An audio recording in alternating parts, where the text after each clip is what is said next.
मंडळी, घरोघरी मातीच्या चुली या मालिकेचा आजचा भाग खरंच खूप इंटरेस्टिंग आणि खूपच भारी दाखवलाय. इकडे जानकी आणि ऐश्वर्याने जो काही प्लॅन केला शर्वरीला अडकवण्यासाठी, खरं तर ह्या प्लॅनमध्ये आता ना ह्या शर्वरीने ऐश्वर्यालाच अडकवलंय. म्हणजे ते पैसे तिने चोरायला सांगितले आहेत, पण हे तिने आधी स्वतः चोरलेत आणि या सगळ्याचा आरोप तिने आता ऐश्वर्यावर टाकलाय. तर मंडळी, या सगळ्यावर आता ऐश्वर्या आणि जानकी कशी मात मिळवतात आणि पुन्हा एकदा ह्या शर्वरीची पोलिसांच्या हाती कशी रवानगी करतात, हे सगळं काही आपण आजच्या भागामध्ये पाहणार आहोत. तर मंडळी, आजचा भाग खूप इंटरेस्टिंग आहे, त्यामुळे थोडाही स्किप न करता शेवटपर्यंत नक्की पहा. आणि चॅनलवर नवीन असाल, चॅनलला अजूनही सबस्क्राईब केलं नसेल तर चॅनल आत्ता सबस्क्राईब करून घ्या. मंडळी, इकडे दाखवलं आता शर्वरीचं आणि ऐश्वर्याचं बोलणं सुरू आहे. आता ह्या दोघी जणी एकमेकांना भेटल्यात, कारण ऐश्वर्याने शर्वरीसमोर ऑफर ठेवली आहे. पण शर्वरी आता ऐश्वर्याला म्हणत असते की मी तुझ्यावर कसा विश्वास ठेवायचा. म्हणजे बघ, तू ज्या पद्धतीने तुझं आणि जानकीचं रिलेशन होतं, आत्तापर्यंत मी जे बघत आले त्यावरून माझ्या मनात कुठेतरी शंकेची पालतं चुकचुकणारच आहे. मग मी या सगळ्यावर कसा विश्वास ठेवू. यावर ऐश्वर्या म्हणते की मी कुठं म्हणते की तू माझ्यावर लगेच विश्वास ठेव. इव्हन तुझ्या ठिकाणी मी जरी असते ना, तरी मला सुद्धा असंच वाटलं असतं. त्याच्यामुळे साहजिकच आहे, तुला सुद्धा माझ्यावरती अविश्वास वाटू शकतो. हवं तर तू माझी परीक्षा घेऊ शकते. त्यावर ही शर्वरी म्हणते की ते मी तर करणारच आहे. तुझी परीक्षा घेणार आहे आणि तुला या परीक्षेमध्ये पास व्हावंच लागेल. ह्या जर परीक्षेमध्ये पास झालीस ना, तरच मी तुझ्यावर विश्वास ठेवू शकेल. ऐश्वर्या म्हणते की काही हरकत नाही आहे. काय हवंय तुला, परीक्षा घेणार म्हणजे काय करणार आहे? ते पैसे तुला आणून हवेत का? ते पैसे तुला आणून द्यायचेत का? त्यावर आता शर्वरी लगेच म्हणते की हो, मला जानकीने माझ्याकडून घेतलेले पैसे मला परत हवेत. ते पैसे जर तू मला परत करून दिलेस, तर मी तुझ्यावरती विश्वास ठेवेन. त्यावर आता ऐश्वर्या म्हणते की पण एका अटीवर, मी तुझं ते काम करेन, पण त्यातले मला तुला 50% पैसे मला द्यावे लागतील. त्यावर मंडळी, आता ही शर्वरीला म्हणते की काय 50% पैसे? अजिबात नाही हां. काही पैसे मिळणार नाहीत. इथे मी तुझी परीक्षा घेते आहे आणि तू माझ्याकडे 50% चा हिशोब मागतेस. तर मंडळीकडे जानकी आणि अवंतिका दोघीसुद्धा बोलत असतात. अवंतिका म्हणते की वहिनी, हे सगळं ठीक आहे, म्हणजे ऐश्वर्या शर्वरी वंचनचं मन नक्की जिंकेल, तिचा विश्वासही बसेल. पण माझ्या मनात आता आणखीन एक वेगळी शंका निर्माण झाली आहे हो. म्हणजे शर्वरीला मदत करता करता ऐश्वर्या तर त्या शर्वरीसारखी तर होऊन जाणार नाही ना? म्हणजे पहिल्यासारखी तर होणार नाही ना? अशी माझ्या मनात सहज शंका निर्माण झाली हो. तर आता इथे खरंच जानकीला सुद्धा असं वाटतं की असं काही होणार तर नाही ना? तेव्हा जानकी म्हणते की नाही नाही नाही, ऐश्वर्या आत्ता अजिबात असं वागणार नाही आहे. ऐश्वर्यामध्ये खूप बदल झाले आहेत आणि माझा आता तिच्यावरती पूर्णपणे विश्वास आहे. ऐश्वर्याने स्वतःमध्ये बदल करण्यासाठी काय काय गोष्टी केल्यात, आपण आपल्याच डोळ्यांनी पाहिल्यात ना. त्याच्यामुळे आहे माझा आता तिच्यावरती विश्वास. भले शर्वरी वंचने कितीही काही केलं तरी ऐश्वर्या आता नाही बदलणार. तिला खरंच या सगळ्या गोष्टींचा, मागे झालेल्या गोष्टींचा पश्चाताप झाला आणि तिच्या वागण्यातून ते दिसतं. तर मंडळी, आता इकडे शर्वरी समोर ऐश्वर्याने जी अट ठेवली आहे की 50% मला द्यायचे, त्यावर शर्वरी सरळ म्हणते की अजिबात नाही, 50% तर मी देणार नाही. त्यावर आता ऐश्वर्या म्हणते एवढी मोठी जोखीम मी घेणार आहे, तिथे जाऊन पैसे मी चोरणार आहे, एवढी मोठी रिस्क घेणार, तर मला काहीतरी फायदा हवा ना. म्हणजे मी तुला का मदत करायची? खरं सांगायची गोष्ट तर मला तुला मदत करायची काही गरजच नाही आहे. मी तुला आधीच म्हणाले की माझी लढाई मी एकटीने लढू शकते, मला तुझी गरज नाही आहे. फक्त तुझ्यासमोर याच्यासाठी हात पसरले आहेत, कारण जर आपण ही लढाई ह्या दोघींनी एकत्र मिळून जर केली, तर आपण ह्या जानकीवर लवकरात लवकर मात देऊ शकतो. आणि जर तुला ही ऑफर मान्य नसेल, तर तुझं तू बघ, मला काही गरज नाही आहे. त्यावर शर्वरी म्हणते की बरं ठीक आहे, चालेल, काही हरकत नाही आहे. 30% 30% देणार तुला. जानकी म्हणते की सॉरी, ऐश्वर्या म्हणते की नाही हां, 50%. शर्वरी म्हणते की ठीक आहे, चल 35%. ऐश्वर्या म्हणते की नाही हां, 55%. त्यावर शर्वरी म्हणते तू काही वेडी झाली आहेस का?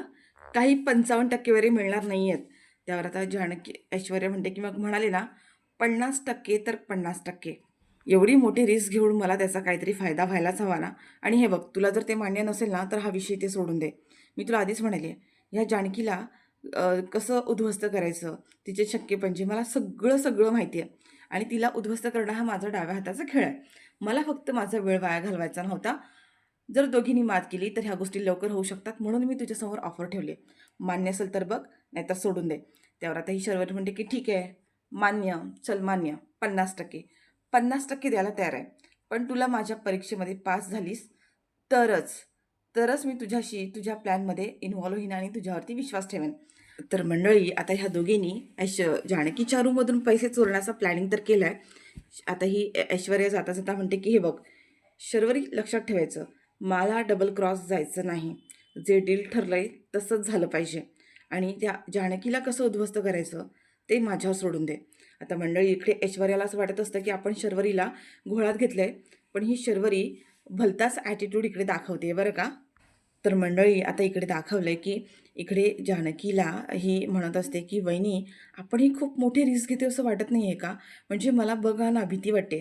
मागे शर्वरी वंचननी जे काही केलं आहे मोबाईलच्या बाबतीमध्ये, आपण एवढा सगळा प्लॅन केला होता. सगळं काही अगदी व्यवस्थित झालं होतं. पण ह्या सगळ्यामध्ये त्यांनी आपल्याला सगळ्यांसमोर तोंडावर पाडलं होतं. ऐन वेळेला मोबाईलमधले मेसेजेस डिलीट झाले होते आणि आपल्या नकळत त्यांनी हे सगळं केलं होतं. त्या खूप हुशार, स्मार्ट आहेत हां. काहीही करू शकतात. ऐन वेळेला बाजी पलटवू शकतात आणि आपण ह्या केलेल्या प्लॅनमध्ये ना आपणच अडकू शकतो. ह्या शर्वरी वंचनचं काहीही सांगता येत नाही आहे. आता जानकी पण थोडीशी घाबरलेली असते आणि म्हणते की काही झालं तरी आपल्याला ते पैसे द्यावे लागतील. ती रिस्क तर घ्यावी लागणार आहेच आणि ह्या वेळेला असं काही होणार नाही आहे. त्याची आपण पूर्णपणे काळजी घेऊ. आपण तेवढे अलर्ट राहू. आता ही अवंतिका म्हणत असते की ऐश्वर्याला कान, डोळे सगळं काही नीट उघडं ठेवून त्या शर्वरीवर लक्ष ठेवायला सांगायला हवं. ऐन वेळेला ती कधी आपल्या डोळ्यात धूळ पेकेल ना, काहीही सांगता येणार नाही आहे वहिनी. खूप रिस्की वाटतं हे सगळं आणि भीतीसुद्धा वाटते आहे.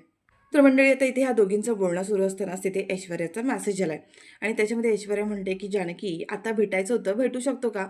पण आता ह्या वेळेला भेटलं तर सगळ्यांना कळू शकतं किंवा ह्या शर्वरीला संशय येऊ शकतो." म्हणून आता जानकी म्हणते की "नाही ऐश्वर्या," ती मेसेज करते की "आपण रात्री भेटू, आत्ता नको. आता घाई करू नकोस आणि एक काम कर, तुझ्या मोबाईलमधले सगळे मेसेजेस पटकन डिलीट कर."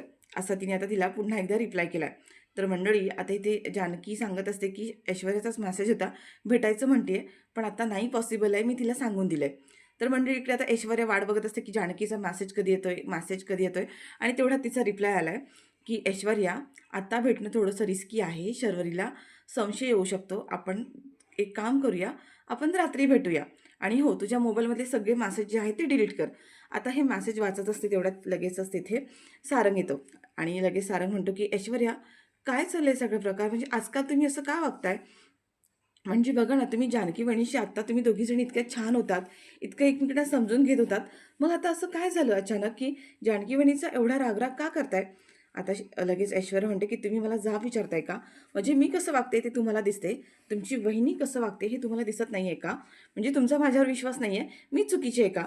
सारंग म्हणतो, "ऐश्वर्या तसं नाहीये, पण मला असा अचानक प्रश्न पडला ना, की तुमच्यामध्ये अचानक बदल झालाय. आजकाल तुम्ही अचानकच वेगळ्या आणि आधीसारखे वागायला लागलात, असं वाटलं म्हणून विचारलं."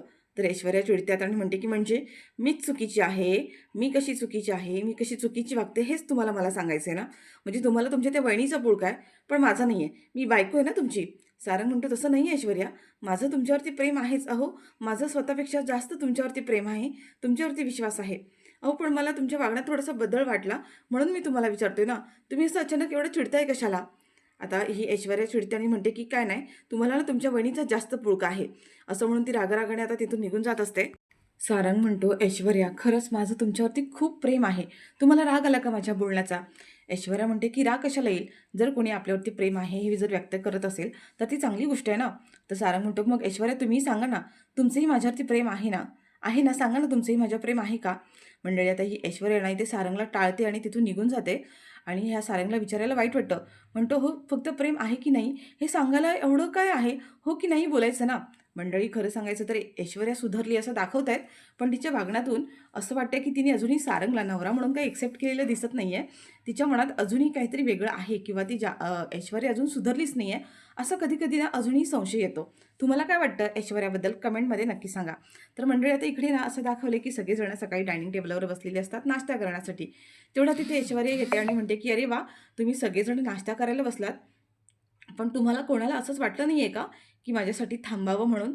सारंग तुम्हाला सुद्धा नाही का? म्हणजे कोणालाच असं वाटलं नाही मला माझ्यासाठी थांबावं?" त्यावर आता ऐश्वर्या लगेच म्हणते, की "अगं, तू असं काय करतेस? तू ऑलरेडी उशिरा आली आहेस आणि सगळ्यांनी तुझ्यासाठी थांबावं का नाश्ता करण्यासाठी? त्यापेक्षा एक काम कर ना, सगळ्यांचा नाश्ता होऊ दे. आपण सगळेजण नंतर तिघीजणी नंतर बसू." आता ही ऐश्वर्या म्हणते, की "हे तू मला सांगायचं नाहीये. मला भूक लागली आहे आणि मला नाश्ता हवा मला नाश्ता वाढ." त्यावर आता ऐश्वर्या म्हणते, की "अ, ज थोडा वेळ लागेल. अप्पे अजून होतात आहेत. तुला थोडा वेळ थांबावं लागेल. बाकी सगळ्यांना नाश्ता करून घेऊ दे. आपण तिघी नंतर बसू."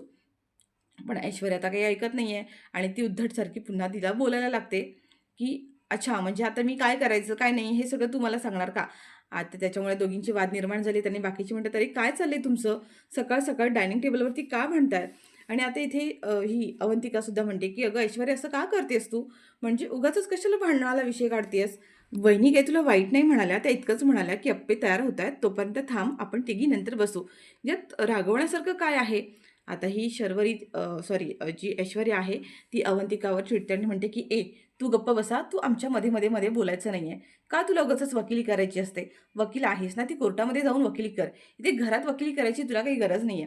आता मंडळी ह्याच्यामध्ये ना खूप मोठं भांडण झालेलं दाखवलंय बरं का.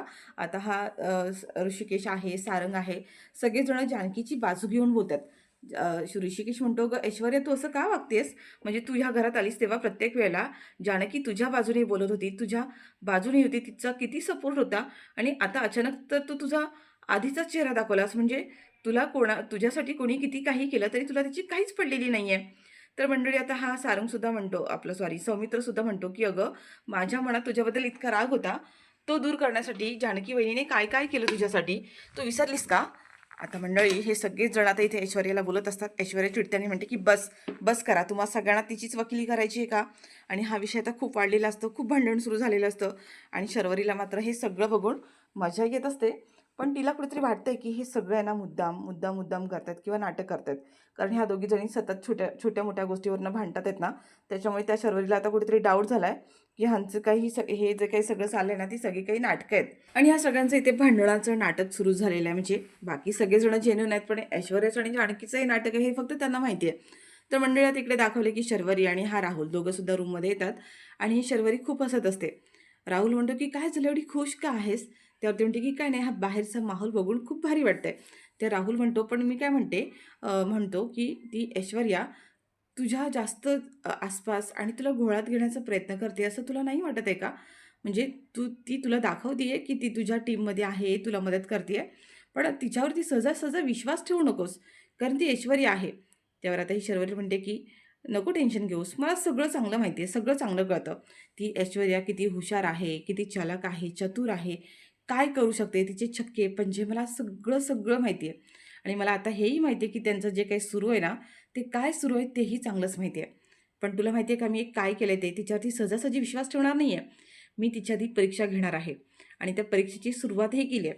मी तिलाच काय करायला सांगितलं माहिती आहे का? जानकीने जे माझ्याकडून पैसे घेतलेत ना, ते पैसे तिला सांगितले ते आणून मला परत दे, काही कर. तिच्याकडे जानकीकडे माग, भीक माग, तिच्याकडून मागून घे, चोरून घे, काहीही कर. पण मला ते पैसे परत हवेत. जर तू हे पैसे मला परत दिलेस आणि त्या परीक्षेत पास झालीस, तरच मी तुझ्यावरती विश्वास ठेवणार आहे. आणि हो, मी तिची एकच परीक्षा घेणार नाही आहे. अशा मी तिच्या 3 परीक्षा घेणार आहे. त्या तिन्ही परीक्षेमध्ये जर ती पास झाली ना, तरच मी तिच्यावरती विश्वास ठेवणार आहे. आणि ह्या सगळ्यामध्ये ना एकच गोष्ट होणार नाही आहे. एका गोष्टीमध्ये आपल्या 3-3 कामं होणार आहेत. आज मी जो काही असा धमाका करणार आहे ना, याच्यासाठी ना मला 3-3 गोष्ट मिळणार आहेत. एक तर पैसे, माझे पैसे मला मिळणार आहेत. ह्या सगळ्यांचा काय प्लॅन सुरू आहे हे सुद्धा मला कळणार आहे. आणि त्या जानकीला चांगला धडासुद्धा मी शिकवणार आहे. तर मंडळी आता ह्या शर्वरीचा काय प्लॅन आहे हे आपल्याला पुढे कळेलच. तर इकडे मंडळी ह्या तिघीसुद्धा आता रात्री चोरून एकत्र येऊन भेटल्यात. आता ऐश्वर्या म्हणते, की "शर्वरी वंच झोपल्या का? म्हणजे तू पाहिलंस का?" ऐश्वर्या म्हणते, की "हो, मी त्या झोपल्या का नीट बघूनच आली आहे. त्यांनी दरवाजा बंद केल्यानंतरच तुला भेटायला आली आहे. म्हणून एवढा उशीर झाला मला." त्यावर आता इथे म्हणते, की "शर्वरी काय म्हणाली?" त्यावर ऐश्वर्या म्हणते, की "तेच, तिला ते पैसे हवेत." ती म्हणाली, की "जोपर्यंत माझा तुझ्यावरती विश्वास बसत नाही आहे, तोपर्यंत मी तुझ्याशी हातमिळवणी नाही करू शकत आणि त्यासाठी ती माझी परीक्षा घेणार आहे आणि त्यासाठी तिने मला तुझ्याकडून ते पैसे आणायला सांगितलेत." त्याच्यामुळे आता ह्या तिघींचं ठरलं आहे. जानकी म्हणते, की "बरं ठीक आहे, मला वाटलंच होतं असंच होणार आहे. आपल्याला ते पैसे द्यावेच लागणार आहेत तिला. जर तिचा विश्वास जिंकायचा असेल तर पैसे देणं गरजेचंच आहे." आणि आता जानकी म्हणते, की "मी एक काम करते, माझ्या कपाटामध्ये पैसे मी ठेवते आणि कपड्याला लॉकही करणार नाही आहे. म्हणजे तू माझ्या रात्री रूममध्ये ये आणि ते पैसे घेऊन जा. तुला पैसे सहज मिळून जातील." आता तिघींचं प्लॅनिंग ठरलं आहे हे सगळं. तर मंडळी असं वाटतंय, की हे सगळं तिघींचं प्लॅनिंग सुरू आहे ना, कोणीतरी यांचं बोलणं ऐकतंय. पण ते तसं दाखवलं नाही आहे.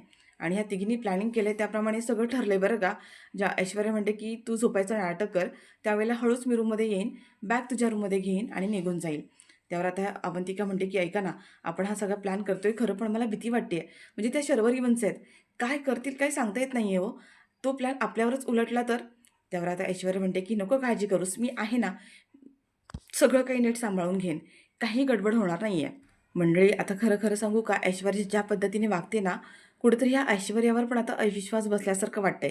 ही ऐश्वर्या ह्या दोघींना चुना लावणार तर नाही आहे ना, खरंच त्या शर्वरीच्या टीममध्ये सामील तर होणार नाही आहे ना, असं वाटतंय. कारण तिच्या वागण्यात ना खूप वेगळा बदल दाखवला आहे. तर मंडळी, आता ह्या तिघींचं सुद्धा प्लॅनिंग ठरलं आहे आणि आता तिघीसुद्धा निघून गेल्यात. तर मंडळी, या तिघींच्या ठरल्याप्रमाणे जानकीने ते पैसे कपाटामध्ये ठेवलेले असतात. कपाट थोडंसं उघडं ठेवलेलं असतं आणि पैशांची बॅग समोरच दिसत असते. आणि तेवढ्यातच आता एक हुडी घातलेली व्यक्ती आतमध्ये आली आहे. जानकीला ते कळलं आहे बरं का, की आतमध्ये कोणीतरी आलं आहे. पण तिला पूर्ण खात्री असते की ही ऐश्वर्याच असणार आहे. त्याच्यामुळे ती झोपण्याचं नाटक करते. ती व्यक्ती आतमध्ये येते, कपाटातली बॅग घेते सहज आणि ती बॅग घेऊन बाहेर निघणार. तेवढ्यातच मध्ये सारंगला जाग येते आणि सारंगला कळतं की आपल्या रूममध्ये कोणीतरी आलं आहे. ती व्यक्ती तिथे लपते. सारंग इकडे-तिकडे बघतो, तिथे कोणीच नाही आहे. जानकी झोपलेली असते म्हणून तो पण आता झोपून जातो. आणि तेवढ्यातच आता ही जी व्यक्ती आहे, मे बी ती शर्वरीच असणार आहे. पण त्या शर्वरीने आता ते पैसे घेतलेत आणि ती पैशांची बॅग घेऊन ती तिथे निघून गेल्या.